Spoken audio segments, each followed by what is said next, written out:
Nile has since still, I think she's engaged in many researches with not only Europe but also in third world countries.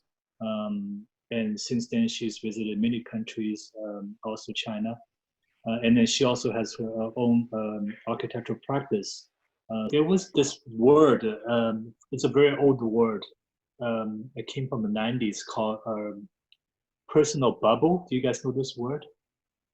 And there's this idea about personal bubble, this invisible bubble around us that make us, and as you relationship grew closer, you become stranger from colleagues. Maybe you can talk 2 feet apart, and when you become even closer, like your relatives or your loved ones, then the distance become even closer.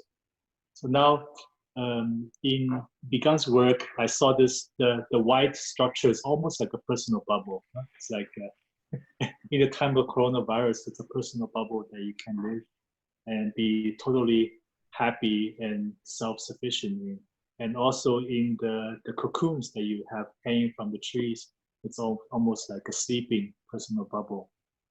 So, and Nile, you were talking about villas. Villa is sort of the living unit of the personal bubble to be safe away from other people, so we don't pass whatever pandemic along. So maybe it's interesting to think about, does the human really, do we need a personal bubble? And how many square feet is, how many square meter it is to be living as the new living unit to be safe from each other.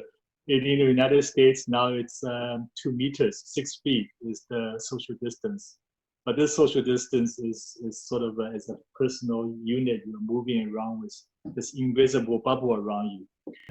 If we will think about this one step further, maybe this whole problem came from human beings not respecting the personal bubble of animals, right? We're crowding all these live animals together. They should not be crowded.